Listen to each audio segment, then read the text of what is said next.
Quick update lang tayo sa BTC. Medyo tatamad ako ngayong araw na to. Pero try natin i-update ang BTC. Mamaya matutulog na lang ulit ako. Kasi medyo kulang pa yung tulog ko, no? So, meron tayong medyo decently big candle dito. Decent week down, no? With decent week down na pwede natin masabi. Baka bullish pa si BTC. Tignan natin sa volume natin. Sorry, kakatching ko lang, no? Kaya medyo nasisipon ako. Meron tayong descending volume, so pwede natin masabi meron pa tayong potential na ABC correction dito na ganito, na A, B, C. Di natin sure kung dito na pwedeng dito pa yan, or meron tayong next level dito, mga banda dito pa. So possible na bumagsak pa ng onti ito, then magkakaroon tayo ng maliit na correction lang na ganito, then possibly mag-pump, no? Hindi natin masasabi. Doon lang yung yung probability na pwedeng corrective move pa rin siya. So pupunta tayo ng 4 hours. Yung napag-usapan natin kahapon na pwede tayo mag-bounce dito sa mga area to. Yan, sa mga area to with parallel channel na ascending channel natin. Ganyan, ganyan, ganyan. Extend natin. Yan, then extend natin ito dito. Hindi nga lang siya perfect, no? Siguro pag-aayusin natin baka ganyan pa itsura niya, no? So ayusin natin ng ganyan. So possible naman, no, na kaya tayo nagbo-bounce dito, meron tayong support kasi dito, no? At the same time, ito may support tayo, horizontal support. At the same time, meron tayong potential anong tawag dito, bull swing failure pattern, no? So mapapansin natin meron tayong wick down dito, close above. Expect tayo minimum at least magpa-pump tayo. Hindi natin sure kung gaano kalaki. Titignan natin sa fibs natin ang minimum target nito. Sasabihin natin kung ano lang to, no, kung some sort of, teka, mali ata to, wait lang, mali tong fibs ko, kasi ang bilang dapat dito, punta tayo 1 hour saglit. So meron tayong double check lang natin kung tama yung fibs natin. Meron tayong gantong some sort of fake breakout, no? Fake breakout. Tapos meron tayong ganito. Yan. Mapapansin natin medyo dun din tayo nagre-reject sa ngayon. So baka ganyan or baka ganyan. Basta either dyan sa dalawa.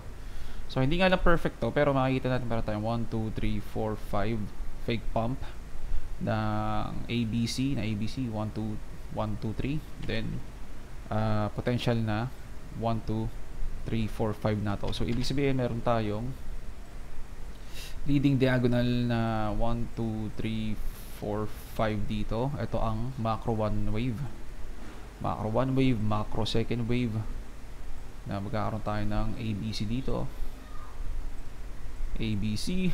After ng ABC magkakaroon tayo ng third wave, pero mukhang hindi pa ito ang third wave, 1, 2, 3, 4, 5. Ang kalabasan itong move na to mukhang first wave ng macro third wave. Ibig sabihin mini first wave to, mini first wave, potential second wave dito sa mga area to, no? So may possibility pwede mag-short dito sa mga area to. Hindi natin masasabi. Then malaking 3, 4, 5 kung saan man paparating to mga to. Okay? So, ay nang nakikita ko sa ngayon, at least dito sa bearish pattern na ito, no? Natin masasabi kung ganun gagawin. Meron tayong target dito. So, ito yung 1, no? Ito yung first wave. Yan, first wave. Ngayon, titignan natin ang fibs natin. So, aalisin ko lang ito mga to. So, matatandaan natin dito yung starting point ng maliit na mini wave 1 na to. So mukha siyang malaki pero mini wave 1 to most likely, or pwedeng C wave. Meron tayong A, B, C, pwedeng C wave, kaya natin pinag-uusapan na baka dito rin pwede mag-pump, no? Kasi ganito ang kalabasan, no? Meron tayong potential, actually baka na lang to, no? Pwedeng 3 waves lang rin to, 1, 2, 3. So buburin natin to saglit, mga yan. So dalawa ang nakikita natin sa bullish, no? Meron tayong hindi yan, ito dapat meron tayong ending diagonal na 1, 2, 3, 4, tapos most likely kung magbabounce tayo dito, napag-usapan natin kahapon, Kung magbabounce tayo at medyo breakout tayo ng mga key resistances na pinag-breakdown natin, kung makakabalik tayo dito sa mga area to, makaka-expect tayo mga banda dito pa yan sa 45,500 area. Dito sa yan, mga banda dyan, makaka-expect tayo pero kapag sabihin natin nagre-reject tayo sa mga area to, ito sa white line na drawing kong to, kasi may possibility rin na ganito to, no? ABC correction, A, B, C, then magpa-pump, ganun din, bullish pa rin yun, no? So may possibility in case na hindi ganun sa dalawang type ng correction na to, kasi meron pa tayong pwedeng mas mababa pa to, pwedeng mas malalim pa, naabot tayo ng mga banda dito hanggang 37,500, ganyan, may mga ganong klaseng correction pa. So hindi meaning na meron tayong potential ABC correction baka tapos na, pwede pero hindi pa sure. Okay, so ang target ng C-wave kung kapag ganito ang structure, pwede pang bumagsak to. Pero kapag doon sa ending diagonal na 1, 2, 3, 4, 5, dapat dito na tayo magbabounce. Okay? Kapag ganito ang structure na ginagawa, dapat dito na tayo magbabounce at aangat tayo ng higher high. Okay? Ayun ang may expect ko kapag ganito ang structure. So far, pasok pa siya sa structure na to.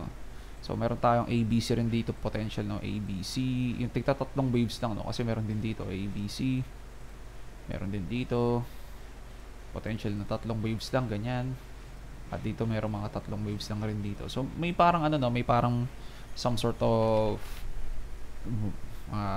waves na tigta tatlo lang possible, pero pwede rin natin kasi mabilang as 5 yung iba. For example, ito, no? Pwede natin mabilang to as 5. Tama ba to? Meron tayong 1, 2, 3, 4, 5 possible, no? Kaya baka dito pa yung 5, no? Kakalabasan. So may mga ganong klaseng wave na mukha siyang 5 waves rin. Okay, so in case na hindi ganito gagawin, lang to, no? Kung nakapag-long kayo dito, congrats. Masasabi ko at least makapag-take profit ako dito sa mga area to, no? Sa 42,600, no? Sarap lang pag umabot tayo ng 46k. Pero ang point ko dito, in case na hindi ganon, parang na-atching na naman ako, meron tayong fibs dito mula dito sa taas hanggang dito sa ilalim. Yan. So ito na, papakita ko na, no? Kung mag-push up tayo, ang minimum target ng push up na to, aabot tayo most likely dito sa 42,700. Kung higher targets pa, 43k pa. And yung masaklap, syempre dito banda, no? Actually maganda yan, no? Para sa bulls. Pero may short kasi ako dito, no? Actually dito. So kapag umabot dito sa mga part na to, medyo magdadalawang isip ako, no? Pero naka-stop loss lang rin naman ako. Dito lang naman sa taas yung stop loss ko, no? Pero anyway, magtataka kayo kung ito yung bakit yung rule ng impulsive theory, no? Ang sabi mo, Bruce Lee, kapag na-overlap ang one wave, nagkakaroon ng invalidation. So meron tayong potential first wave dito. Kamali ako ng pindot, double click ko agad. Meron tayong first wave dito, second wave, tapos ito meron tayong third, fourth, fifth. Tapos ito, meron tayong mga malilit na wave dito, 1, 2, 3, 4, 5. So makakita na tayo ng overlap dito, no? Ng number 4 tsaka number 1. Pero magkaibang structure to. Ito yung macro wave count. Ito mini wave count to, no? So makaka-expect ako. So wala akong narinig na rule sa impulse wave theory na kapag ang mini wave nag-overlap sa macro wave, i-invalidate ang some sort of direction ng price. Wala akong narinig na ganun. Papakita natin kung makakita tayo ng ganun sa longer time frame or sa ibang time frame na nag-overlap ang mini waves sa macro wave, no? Alam ko okay lang mag-overlap sa mini waves. Okay, sa mini waves, pero kapag macro wave nag-overlap sa macro wave, bawal 'yun. Okay? So ibig sabihin meron tayo after ng ABC na to, no? Ito ABC, possible na A, B, pwedeng mag-overlap to sa 1, ha. So, pwede itong mag-overlap most likely. So, sabihin natin kung dito lang siya, overlap pa rin yan. Pag dito naman siya, overlap pa rin yan. Pero ang point ko, pwede mag-overlap ang mini waves. Sa alam ko, sa at least sa knowledge ko, pwede mag-overlap ang mini waves sa macro wave. So, ito ang macro wave natin, itong malaking puting 5 waves na to, no? Mas meron tayong mini wave dito. So, ang ma-expect ko, mga banda dito sa 0.5 hanggang 0.618 target. So, pero mas maganda kung dito na, no? So, may chance na dito sa area to magre-reject tayo. May chance lang, ha. Mas highly likely sa tingin ko dito dapat tayo mag-reject. Okay? Kasi meron tayong mga meron tayong mga some sort of resistances dyan bago tayo magkaroon ng massive break. Massive break. Pwede rin naman dito or dito, no? So marami tayong meron tayong parang some sort of excuse me, some sort of maliit na tawag dito, maliit na order block dito. So most likely sa 1 hour time frame yan. Tingnan natin, maliit na order block, no? Ibig sabihin meron tayong some sort of resistance sa ngayon dito sa mga area to. Kung aangat tayo ng 0.618, meron tayong mga some sort of resistances dito. So, hindi nyo na makikita tong maayos, no? Burin lang natin saglit. So, basically, starting dito, yan, hanggang dito banda. Hinuhulaan ko na lang to kung anong, hindi ko na pinipinpoint na RC. Pero, ando doon naman sa area yon. So, eto, no, meron tayong confluence, meron tayo dito sa top, meron dito tayo sa ilalim na to, na confluences of resistances na binrake natin. So, binrake natin to, ni-retest natin, nag-dump tayo. So, ano gagawin? Magre-retest lang ba ulit? Magre-retest lang ba ulit dito? Or baka mag-breakout? Mag-breakout ba? Ang tanong, no? So, doon papasok yung una nating pinag-usapan dito sa video, doon sa intro ko, na may possibility na mag-pump pa kung lalabas tayo dito sa mga areas to, no? Tapos, ito, most likely kailangan i-higher yan. Okay? So, tignan natin, no, yung mga microwaves na nag-overlap. So, punta tayong daily. Kung possible ba, no? So, ito lagi kong prime example to, no? Kasi malinis na type of no, na 1, 2, 3, 4, 5. Ito. So, for example, meron tayong first wave dito.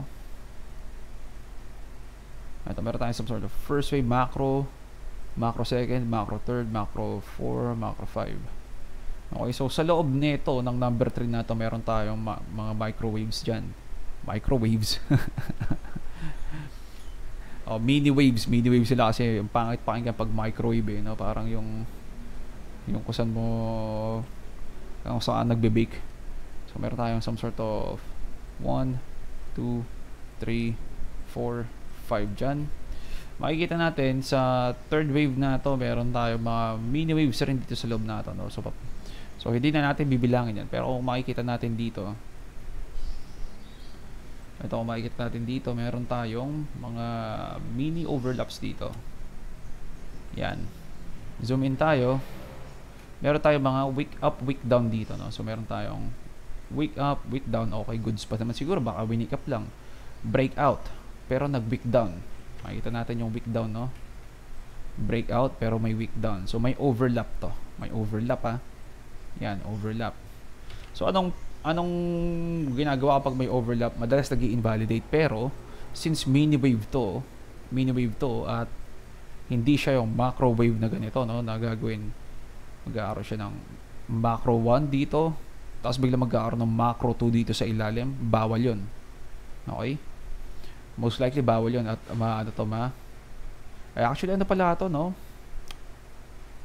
Hindi pala bawal yun, no? Kasi mini wave rin pala ito, no? Microwave ng third wave na ganito. Ito pala yung bawal, no? Ang pinaka-bawal ganito. sorry, hindi ganun na. Pero ito okay to, no? Okay rin na, pwedeng mag-breakout tayo dito, babalik tayo ng konti dito, then third wave, fourth wave, fifth wave. Okay lang yun. Basta hindi siya magkaroon ng some sort of gantong klaseng move. Okay, sa mini wave na, sa macro wave na mag-overlap siya dito. Okay. So, tayo double check nga lang natin. Pwede ba yun? Meron tayong third wave, tapos ang first wave nag-overlap. First, second, nag-overlap.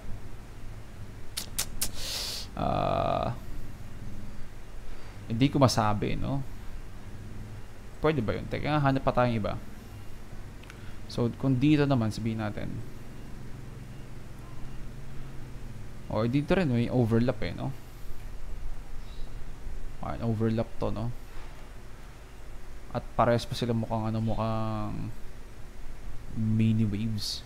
So, titignan natin, saan kaya yung na ito? First wave na ito.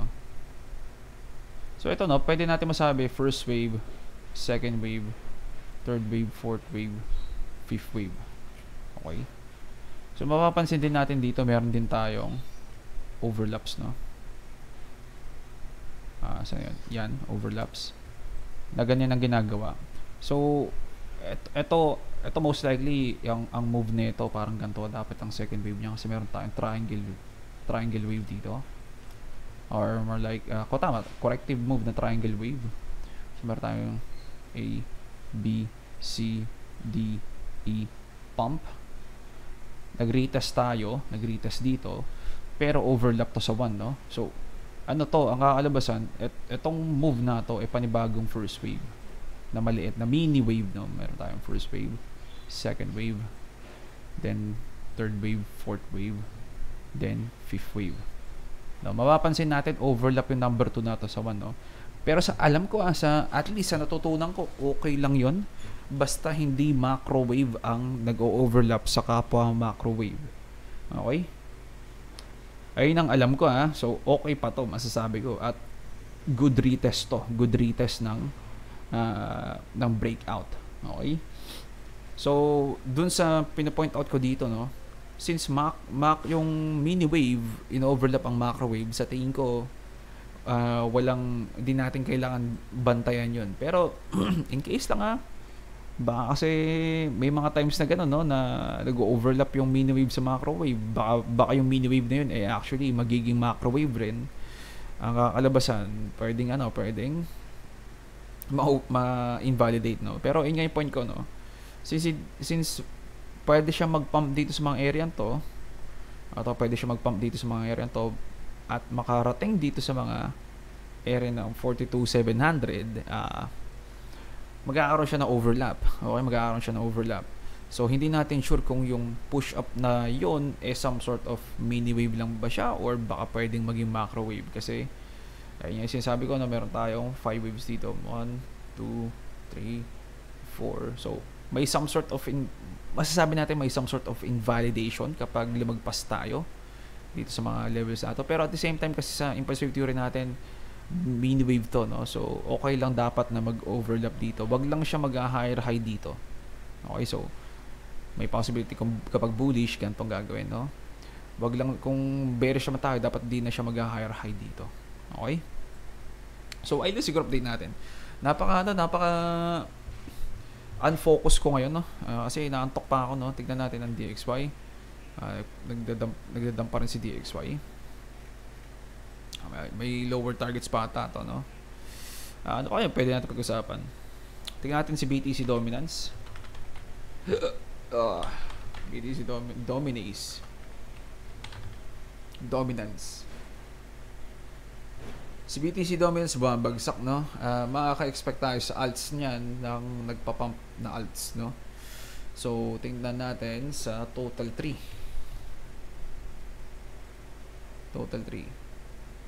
Maganda ang pump ng mga alts, no? Pero at the same time, naglapag pala ako nito, no, kasi napapansin ko medyo nag-overheat ang alts, no? So, meron tayong 1.618 target dito na met. Okay? Na doon din siya exactly nagre-reject. Okay, doon siya exactly doon, pero ando doon yung wick up niya, no?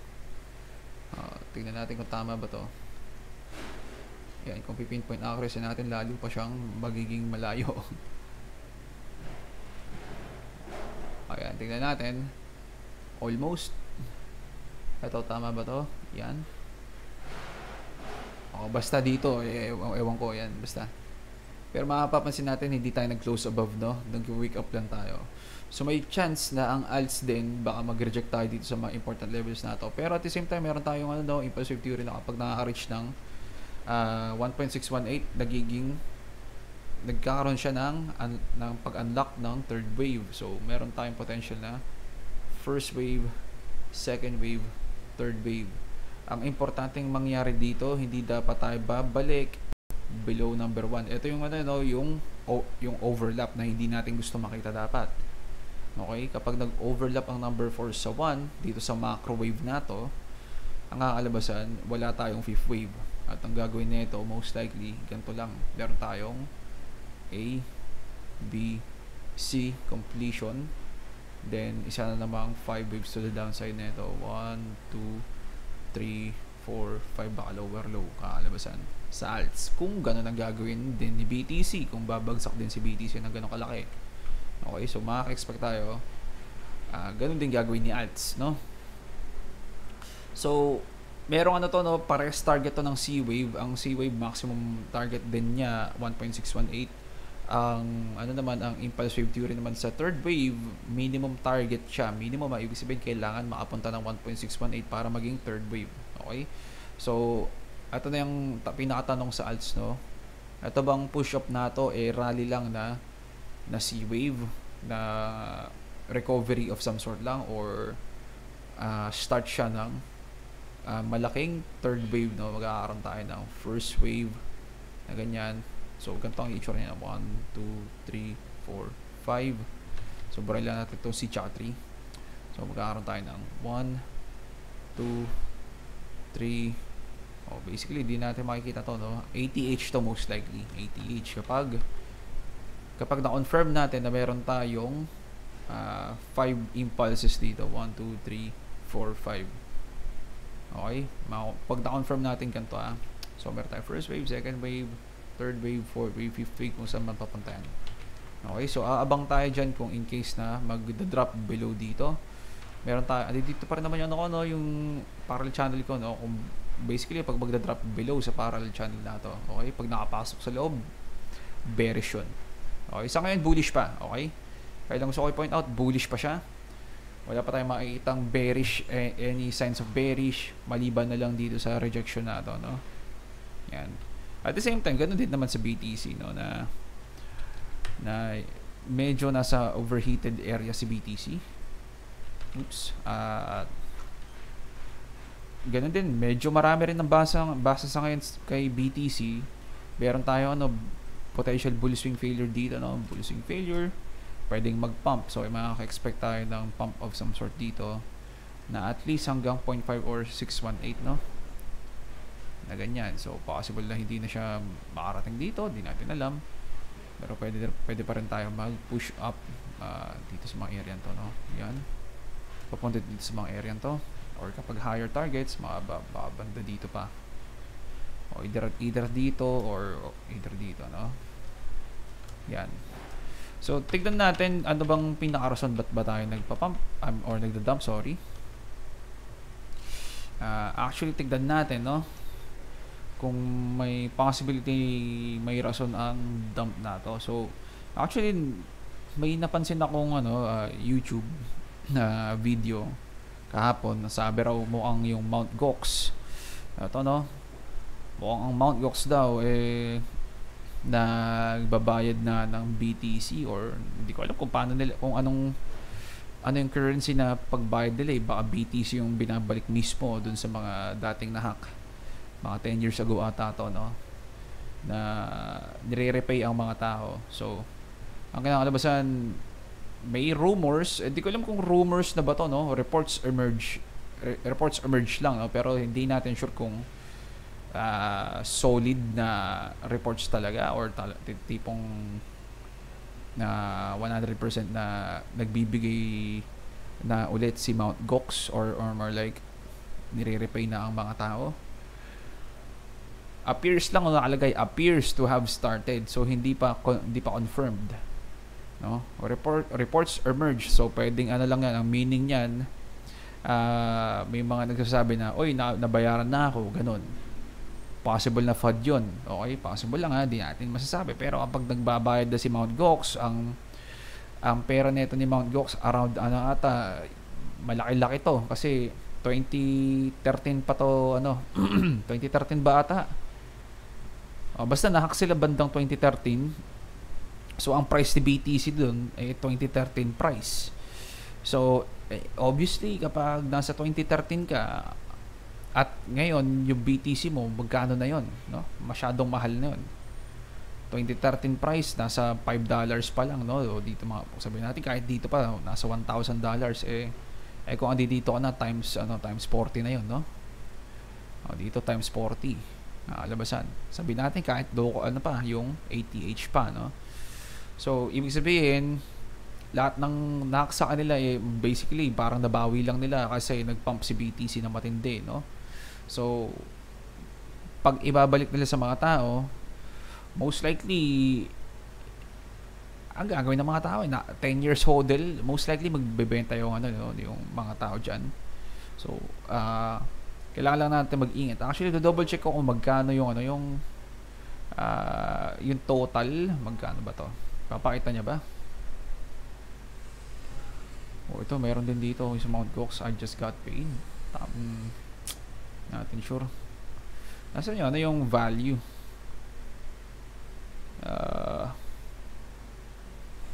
Hindi yan, pero ang sub galing sa Japanese person. Hindi natin sure. Tingin tayo sa iba. Wala ba yung ito kaya? Mabilis lang to, tignan lang natin kung magkano yung yung utang ng eto pala 850 BTC. So to, no? More than Kraken to, no? Naglalag ako, medyo lagi itong CoinDesk. Medyo lagi yung CoinDesk, but napakalag na itong CoinDesk. Pero 850,000 BTC times 42k, no? 42,500. Ganon ka mahal ang pwedeng mababenta ng mga tao, or basically hindi naman lahat kasi magbebenta, no? Pero meron tayong some sort of rumors sa ngayon, baka potential news, at kaya tayo nagkakaroon ng dump dito. So 19 hours ago yun, no? So basically kahapon doon din tayo banda nag-start mag-dump, no? So tama, 15:42, ito 12 PM ata to, no? Tama, 12 PM. Tama ba 12 PM? 12 PM. So basically almost 24 hours kasi 19 hours ago yung last or yung pinaka lumang lumang news, no? Pinaka-lumang news. So possible na meron tayong FUD dito, possible lang, hindi natin masasabi. Pero in case na magkaroon tayo ng confirmation sa Mt. Gox na nire-repay na nila ang mga tao, hindi nila lahat mabibigay yung yung perang yun in one go. So up until October 2024 ata yun na ire-repay nila yung mga tao. So makaka-expect tayo medyo matindi yung mga dyan, yung kung may magbenta man sa mga mare-repay, kung may magbenta man na 850,000 BTC yun. So pwede tayo maka-expect ng medyo matindi ang selling pressure. Hindi ko masasabi kung matindi yung dump. Pwede kasing bilihin lang ng mga tao yan, lalo na maraming retail, no? So ito, no, kaya siguro nakakita tayo ng malaking volume dito. So ito medyo decently high volume to, no? Kung titingin tayo sa 1 hour, ayan, sa 1 hour medyo decently high kumpara dito sa mga to, no? Ito medyo malalakas pa to, no? Ito pataas to, no? Pataas. So medyo kailangan natin mag-ingat, no? So expect ako kapag hindi tayo mag-breakout dito sa bandang 42,600, hindi tayo mag-breakout, maka-expect pa ako ng lower targets na ito, at doon papasok yung malaking move na third wave, na mini third wave lang, mas malaking third wave, no? So malaki rin yun ang kakalabasan kasi ganito na itsura niyan. Meron na tayong first wave dito, second wave dito. Kung dito lang tayo magre-reject, then malaking third wave agad yun. So potentially baka ma-break ang lower or basically itong local low natin, no? So at least siguro update natin. Naantok na ako, tulog na ako mga paps. Ingat sa trade sa GG's boys.